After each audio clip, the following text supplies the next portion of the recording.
Hello, hi everyone. Welcome back to our YouTube channel Parahali. Myself Devojit, and today I will discuss the last part of the chapter Cultural Heritage of India and Northeast Region. ये जो lecture है इसके बाद ये जो आपका chapter है वो खत्म हो जाएगा. ठीक है, तो चलो देरी ना करते हुए स्टार्ट करते हैं.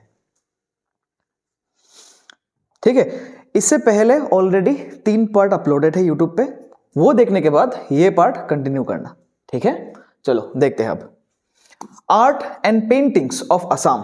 तो आज हम डिस्कस करेंगे असम पे किस टाइप का आर्ट एंड पेंटिंग चल रहा था उस टाइम पे, जो एंशियंट टाइम से लेकर मिडिवल टाइम या फिर मॉडर्न टाइम तक कौन सा आर्ट एंड पेंटिंग असम में प्रेवलेंस करते थे. ठीक है, वो देखेंगे अब.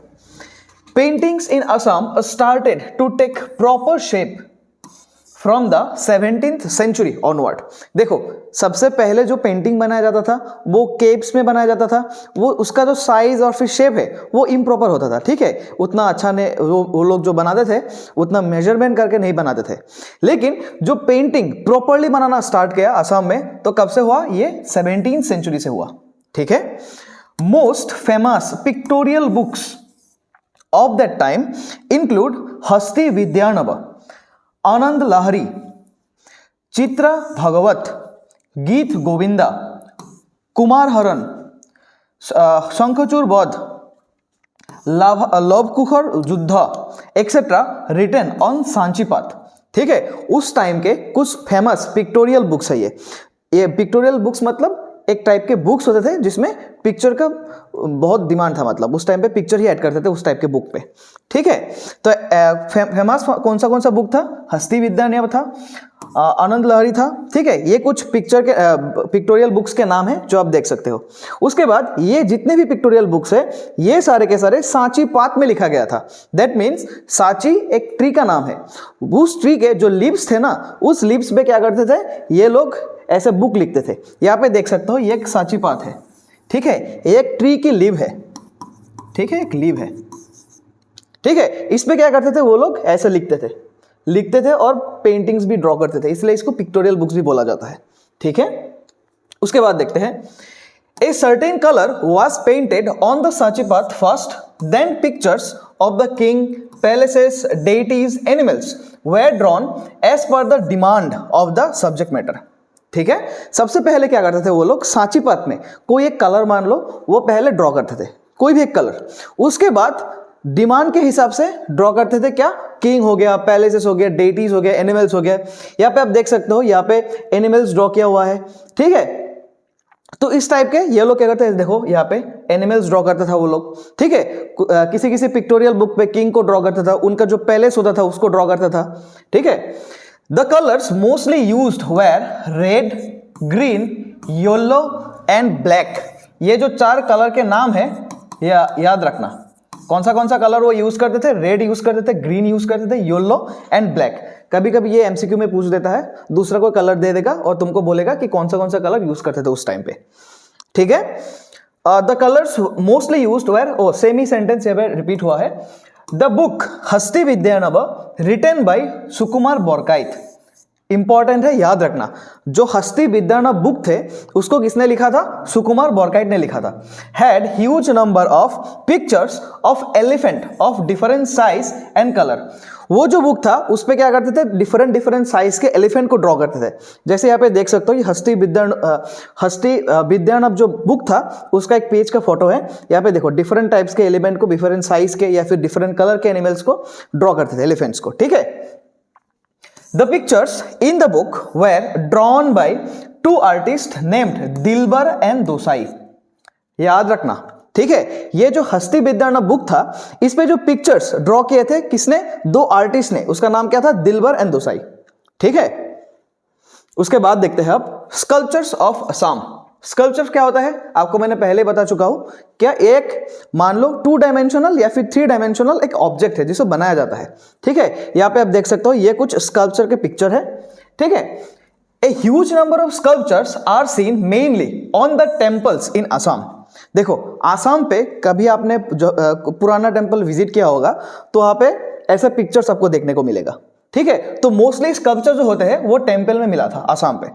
Some of these are 2-dimensional wall statue, and others are 3 dimensional complete statue. आपने दीवार पे भी देखा होगा ऐसे 2 डायमेंशनल फिगर को ड्रॉ करते हुए, या फिर 3 डायमेंशनल फिगर भी वो लोग बनाते थे जिसको स्कल्पचर बोला जाता था। The sculpture mostly made sculptures of different deities like Shiva, Vishnu, Ganesha and Surya. ये जो टेम्पल्स में ये जो स्कल्पचर बनाते थे वो कौन सा डेइटीज का था? शिवा का था, विष्णु का था, गणेशा का था एंड सूर्य भगवान का था। ठीक है, उसके बाद देखते हैं अब examples of beautiful sculptures of Assam can be seen in places like Da Parvatiya in Tezpur, Bamuni Pahar, Madan Kamdev, Ambari, Dabaka, Surya Pahar, Borganga, Numoligarh, Devpani, Hosai, Dibrugarh, Shukreshwar, Paglatek of Gwalpara and Mangoldoi. ये कुछ places के नाम है जहां पे ये sculpture exist करता था आसाम पे। ठीक है, ये आप देख सकते हो, ये सूर्य पहाड़ जो है इसका एक डायग्राम है, यहाँ पे देख सकते हो स्कल्पचर बनाया हुआ है। ठीक है, और ये भी एक प्लेस है जहां पे ऐसा कोई स्कल्पचर बनाया जाता था। ठीक है, उस टाइम पे द दा पर्वतीय स्कल्पचर्स, ये दा पर्वतीय स्कल्पचर्स है। ठीक है, the Da Parbatia sculpture were made in 6th century. ये जो स्कल्पचर्स था ये 6th सेंचुरी में बनाया जाता था।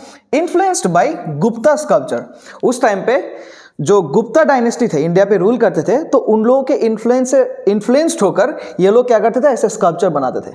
ठीक है, उसके बाद देखते हैं आर्किटेक्चर ऑफ असम। उसके बाद डिस्कस करेंगे हम असम के जो इंपॉर्टेंट आर्किटेक्चर है उसके बारे में। The famous of the architecture of that time including रोंघर, कारेंघर, तलातल घर। ये जो पिक्चर है आप देख सकते हो, रोंघर, कारेंघर और तलातल घर का पिक्चर है। And a number of temples build by Ahom kings still bear testimony to the architecture of that time. ठीक है, ये जो पिक्चर्स आप देख सकते हो, तो उस टाइम का असम का एक फेमस आर्किटेक्चर हुआ करता था, और जो अहोम किंग ने टेम्पल बनाया वो भी एक इंपॉर्टेंट आर्किटेक्चर का हिस्सा है असम के। The most famous of the temple constructed during that time, जितना भी फेमस टेम्पल उस टाइम पे बनाया गया था उसका कुछ एग्जाम्पल आप देख सकते हो। कामाख्या, उग्रतारा, उमानंद, शिवदौल, जयदौल, देवीदौल, फाकुआदौल, हयग्रीव माधव टेम्पल ऑफ हाजो, शुक्रेश्वर देवालय temple, Shiva temples in Dergaon and Vishwanath, नवग्रह एक्सेट्रा। ये कुछ फेमस टेम्पल है जो असम में उस टाइम पे बनाया गया था। The temples were commonly of Nagara और वेसारा स्टाइल। मैंने आपको पहले ही बताया था टेम्पल्स के 3 टाइप होते थे, एक होते थे नागारा, एक होते थे वेसारा और एक होते थे क्या, आप कमेंट में बताना। ठीक है, तो मोस्टली असम पे जो होता था वो नागारा या फिर बेसारा टाइप का होता था। ठीक है, and made with stone and brick, और ये जो टेम्पल्स है इसको स्टोन एंड ब्रिक से बनाया जाता था। ठीक है, The construction of the multi-storied Talatal Ghar was started by the Ahom king Rudra Singha। ठीक है, ये जो तलातल घर है इसको बनाना किसने स्टार्ट किया था? रुद्र सिंह ने स्टार्ट किया था। And it was later completed by Rajeshwar Singh. And इसको कंप्लीट कौन करता था? राजेश्वर सिंह ने कंप्लीट किया था। ठीक है, and the Kings following him, और उसके बाद जो किंग्स आए थे वो तलातल घर को कंप्लीट किया गया था उसके टाइम पे। ठीक है, the Rongghar was constructed in 2-storied form for enjoying the celebrations of Bihu festival in the courtyard। जो रोंघर है आपने देखा होगा प्रीवियस स्लाइड पे, तो उसको बनाया गया था 2 स्टोरी, 2 मंजिला बनाया गया था। किस लिए? क्योंकि ये जो उसका जो कोर्टयार्ड में बिहू सेलिब्रेशन होता था तो उसको देखने के लिए क्या ये रोंघर को बनाया गया था। ठीक है, the roof of the Rongghar was made in the style of play boat। जो रोंघर का रूफ है उसको प्ले बोट के टाइप पे बनाया जाता था। ठीक है, आपने बोट देखा होगा, तो उस स्ट्रक्चर से इन्फ्लुएंस होकर इसका रूप बनाया गया था। उसके बाद देखते हैं a number of stone bridges were also constructed during the time of the Ahom king. उस अहोम के टाइम पे बहुत सारा स्टोन ब्रिजेस बनाया जाता था, ब्रिज जो स्टोन से बनाते थे। ठीक है, of those the bridges at Namdang, Darika and Dinjoy are still being used. ठीक है, इसमें 3 नाम है, ये स्टोन ब्रिजेस है, कहाँ पे है? नामदांग, दारिका एंड दिंजॉय पे। ठीक है, in the Ahom period one indigenous type of concrete was made by mixing eggs, rice and catfish etcetera. देखो उस टाइम पे तो सीमेंट होते नहीं थे, तो इसलिए क्या करते थे लोग ने, कंक्रीट कैसे बनाते थे, एग, राइस एंड कैटफिश, इन तीन को मिक्सचर करते थे। ये तीन ही नहीं है, और और बहुत सारे चीज है, तो इनको मिक्सचर करके एक कंक्रीट बनाया जाता था। ठीक है, materials for framing the bricks, इसको कंक्रीट करके क्या बनाया जाता था, ब्रिक्स बनाया जाता था। ठीक है, there was an officer called Changrung Phukan to supervise the construction and measurement of the road, palaces and temple and houses। उस टाइम पे जो road, palaces, temple and houses को बनाया जाता था, उसको सुपरवाइज करने के लिए एक ऑफिसर को नियोग किया जाता था, जिसका नाम था चांगरुंग फुकॉन। ठीक है, उसके बाद देखते हैं अब folk culture of Assam. Folk culture, इसका मतलब क्या है, मतलब क्या है, एक पर्टिकुलर कम्युनिटी के, ठीक है, मान लो एक पर्टिकुलर कम्युनिटी के, उनका कुछ रिचुअल्स होगा, उनका कुछ ट्रेडिशनल डांसेस होगा, ट्रेडिशनल सॉन्ग्स होगा, ट्रेडिशनल कल्चर होगा, जिसको बोलते हैं फोक कल्चर। ठीक है, तो हम डिस्कस करेंगे आसाम के फोक कल्चर के बारे में। बिहू फेस्टिवल ऑफ आसाम, जो आसाम का मेन फेस्टिवल है वो कौन सा है, बिहू फेस्टिवल है। 3 Bihu festival are observed in Assam. 3 type के बिहू फेस्टिवल आसाम में मनाया जाता है। कौन सा है, बोहाग या रंगाली बिहू, काती या फिर कंगाली बिहू, माघ या फिर भोगाली बिहू। 3 टाइप के बिहू आसाम में ऑब्जर्व किया जाता है। ठीक है, are observed in the months of Bohag, Kati and माघ। ये जो मंथ है, इस मंथ के दौरान ये बिहू को सेलिब्रेट किया जाता है। ये एक्चुअली एसामिस मंथ होते हैं, इसका नाम होता है एसामिस मंथ के। ठीक है, जैसे इंग्लिश में होता है जनवरी, फरवरी, तो सेम टाइप के आसाम में एसामिस मंथ भी होता है। तो वो बोहाग, काती एंड माघ माह में ये जो 3 है, इसको मनाया जाता है, 3 फेस्टिवल। ठीक है, उसके बाद देखते हैं, the Bohag Bihu is celebrated from the last day of Assamese month of Saut to the first 6 days of Bohag. ठीक है, जैसे इंग्लिश में होता है दिसंबर के बाद जनवरी, तो सेम टाइप पे एसामिस मंथ के हिसाब से वो पहले आता है सौत, उसके बाद आता है बोहाग। तो ये जो बोहाग बिहू है, ये लास्ट डे से स्टार्ट होता है सौत के, और बोहाग के 6 डे तक ये बिहू चलता है। ठीक है, the last day of the Saut month is called the Sankranti और दोमाही। ये जो इसका लास्ट डे होता था, इसको बोलते हैं सौत माह का, इसको बोलते हैं संक्रांति या फिर Domahi. And that day is observed as Goru Bihu. And इस दिन को जो बिहू मनाया जाता है, उसको बोलते हैं गोरू बिहू।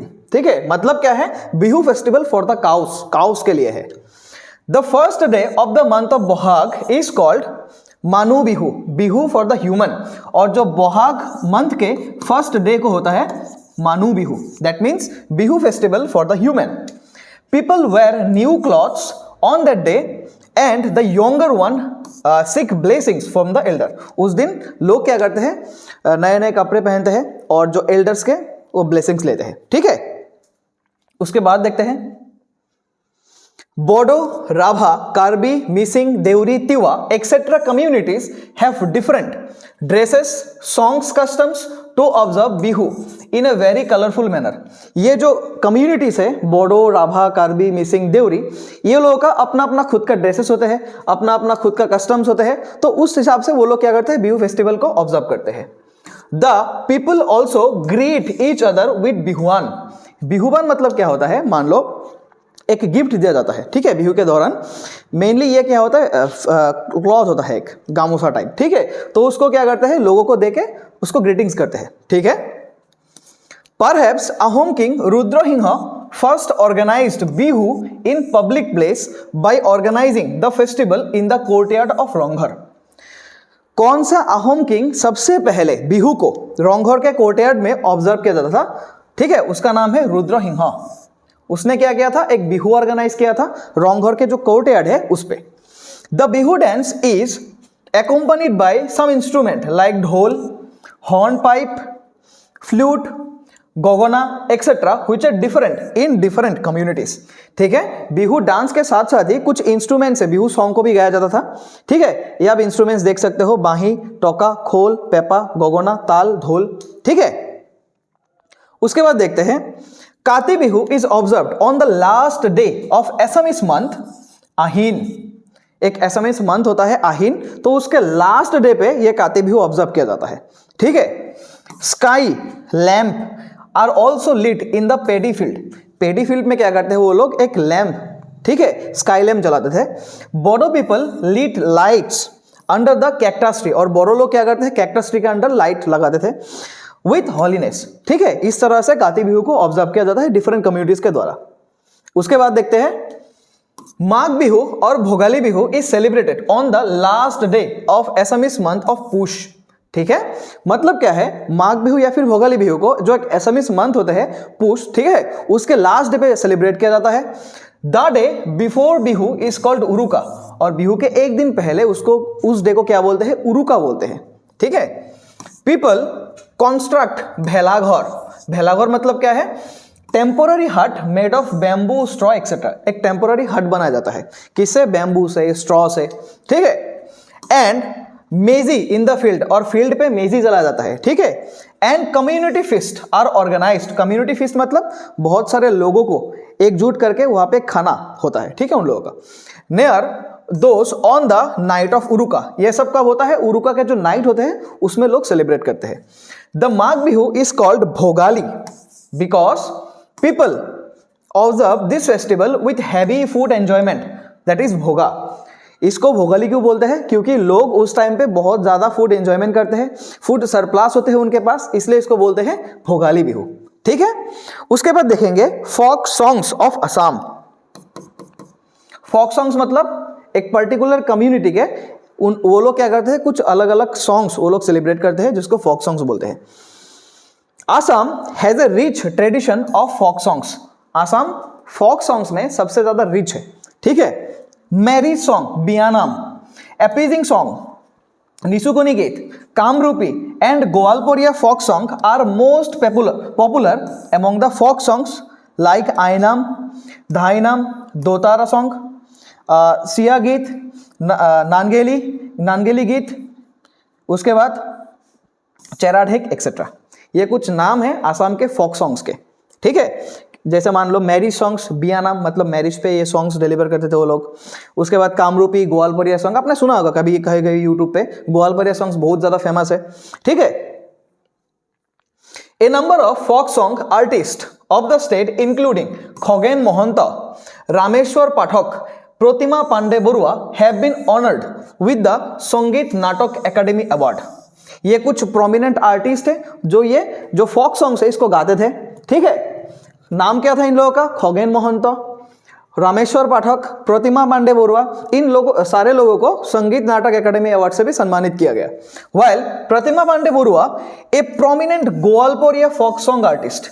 ये जो प्रतिमा पांडे बरुआ जी थे, ये गोवालपोरिया फोक सॉन्ग के एक आर्टिस्ट थे, वो ग्वालपोरिया सॉन्ग गाते थे। Was also awarded by the Padmashri. इनको पद्मश्री भी दिया गया गवर्नमेंट ऑफ इंडिया के द्वारा। ठीक है। Assam also has a rich tradition of folk dances and Ojapali is one of the most popular among those. Assam पे जो फोक डांसेस होते थे तो उससे सबसे ज्यादा इंपॉर्टेंट कौन सा था, ओजापाली था। ठीक है, ये याद रखना। ओजापाली हैज टू स्टाइल, दो टाइप के ओजापाली आसाम में ऑब्जर्व करते थे लोग। ठीक है, डांस करते थे। ब्यास ओजा एंड सुकन्ननी ओजा, ये दो टाइप के ओजापाली डांसेस होते थे आसाम में। ठीक है। Ojapali is more popular in district of Kamrup, Nalbari, Barpeta, Darrang. ये जो 4 डिस्ट्रिक्ट है इस पे ओजापाली बहुत ज्यादा पॉपुलर है। ये नाम याद रखना कौन सा डिस्ट्रिक्ट है। ठीक है। 2 popular Ojapali performer Lalit Chandranath and Kinaram Nath were awarded the Sangeet Natak academy awards. ये 2 नाम याद रखना, एक ओजापाली डांसर है, परफॉर्मर है। ठीक है, नाम क्या है, ललित चंद्रनाथ एंड किनाराम नाथ। ये दोनों को संगीत नाटक एकेडमी अवार्ड से सम्मानित किया गया। ठीक है, तो ये 2 नाम बहुत ज्यादा इंपॉर्टेंट है। ठीक है, तो ये वीडियो यही तक था। ये जो चैप्टर है आपका ये अब खत्म हो चुका है। ठीक है। ये जो स्लाइड है आपको टेलीग्राम ग्रुप में मिल जाएगा, उसका लिंक नीचे दिया हुआ है। और ये जो वीडियो है आप अपने दोस्त लोगों के साथ शेयर कीजिए, लाइक एंड सब्सक्राइब कीजिए। ठीक है, thank you, see you again.